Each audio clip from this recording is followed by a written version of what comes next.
Aujourd'hui, c'est le 7 juillet et c'est la première fois que nous avons comme projet de partir loin pour observer la nature sauvage. Nous allons en direction du nord de la France pour prendre le ferry.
Pendant 2 semaines de voyage, nous partons en Irlande.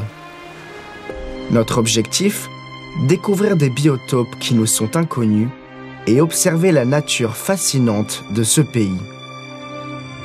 Alors, jumelles en main, nous traversons les paysages du nord de l'Irlande, à la recherche de la faune qu'ils abritent.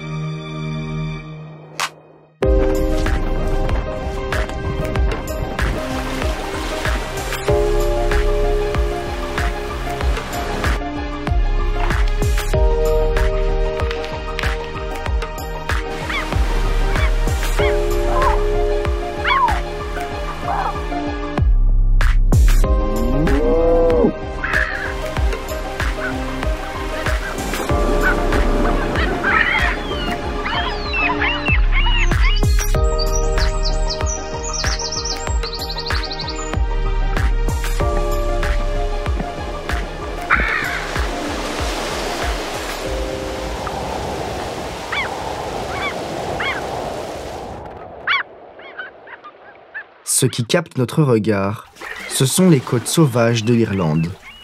Entre plages de sable ou de galets, pentes herbeuses, rochers et grandes falaises qui plongent dans l'océan, elles offrent des biotopes idéales à une multitude d'espèces d'oiseaux. En quête d'un lieu où tenter notre chance, nous mettons le cap sur Tory Island, une petite île au nord du Donegal. Ici, nous espérons découvrir les lieux de nidification de plusieurs espèces.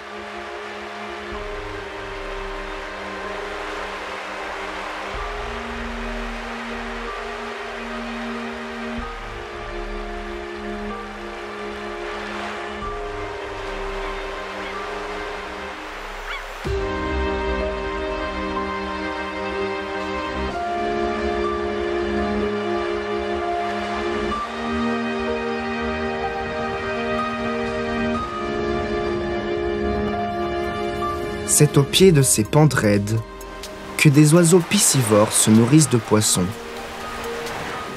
Dans les hauteurs des falaises, éloignés de toute menace terrestre, sont installés leurs nids.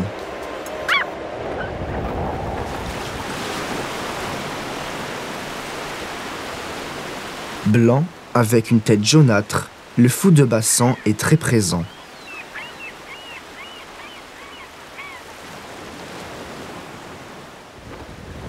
Posés en groupe à la surface de l'eau, d'autres oiseaux attirent notre attention.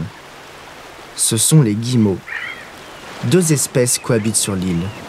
Le guillemot de Troy, au plumage brun-noir dessus et blanc dessous, et le guillemot à miroir, qui, comme son nom l'indique, possède des taches blanches bien visibles sur les ailes.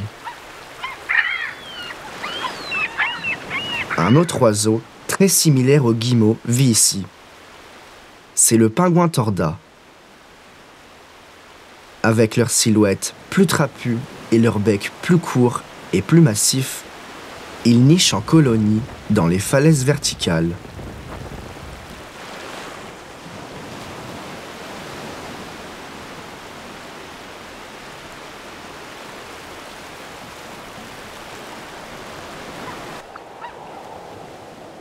Dans ce même environnement, les jeunes cormorans huppés sont déjà bien semblables aux adultes. On les différencie de leurs parents grâce à leur plumage encore un peu clair et à leur bec plus pâle.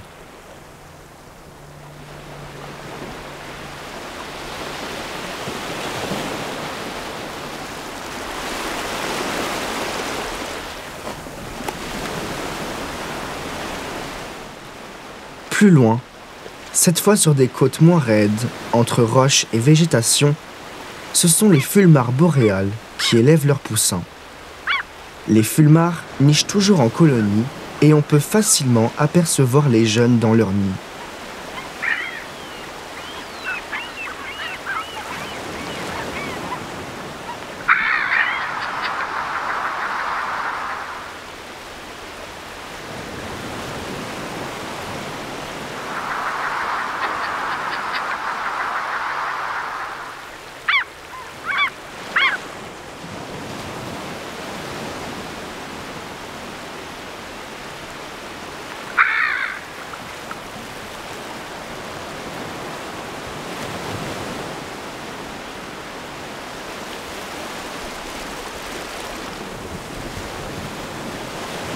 Sur ces versants herbeux, un autre oiseau emblématique de la région creuse des terriers pour y installer son nid.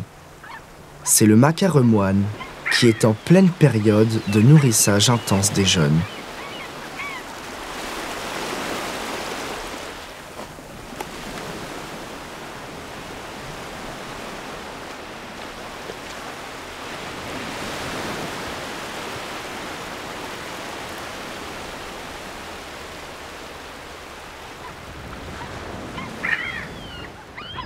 Dans ces magnifiques paysages, nous avons toujours été accompagnés par les pipites maritimes, un passereau très commun en bord de mer.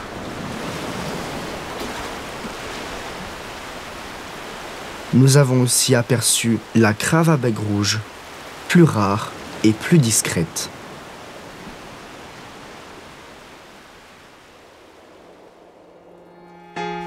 De retour sur les côtes irlandaises, nous arpentons attentivement les plages.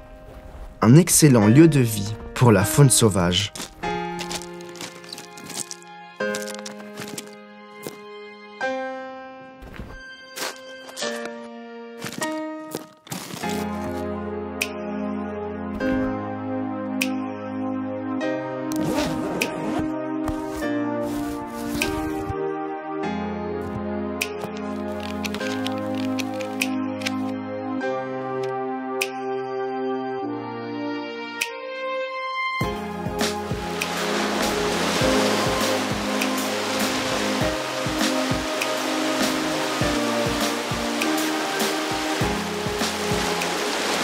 Ces petits limicoles sont des grands gravelots.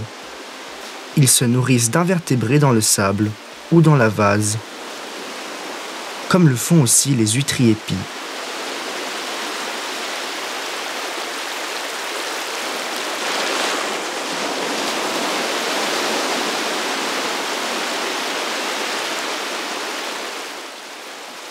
Sur ces plages, nous observons un autre limicole plus farouche, le courlis cendré.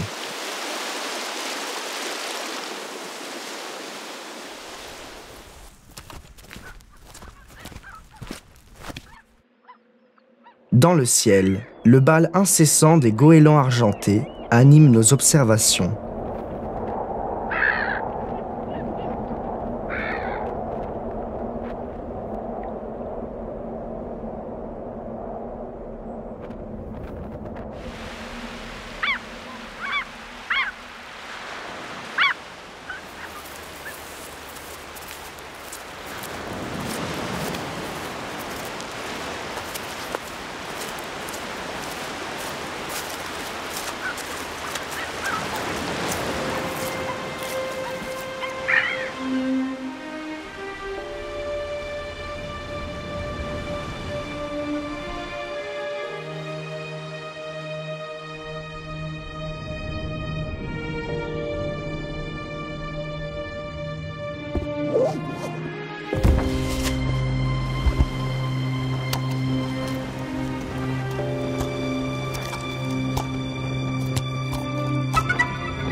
Dans l'océan, un grand dauphin cherche son chemin parmi les méduses venues près des côtes.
Pendant que plusieurs familles d'eiders à duvet nagent de rocher en rocher, un groupe de phoques se repose au loin.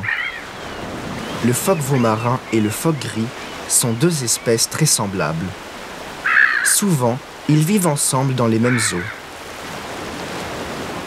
Malgré leur poids pouvant atteindre les 300 kg pour le phoque gris et leur taille imposante, leur comportement est plutôt calme et nous pouvons les observer sans même qu'ils remarquent notre présence.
En 2 semaines de voyage, ce qu'on retient, ce sont évidemment les paysages typiques de l'Irlande.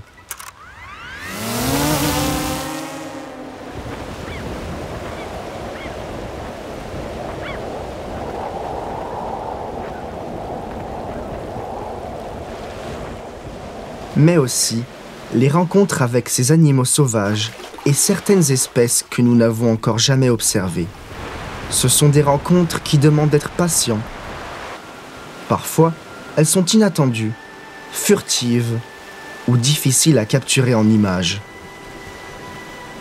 Mais ce sont justement ces instants qui nous rappellent tout simplement que la nature est belle si on prend le temps de la regarder.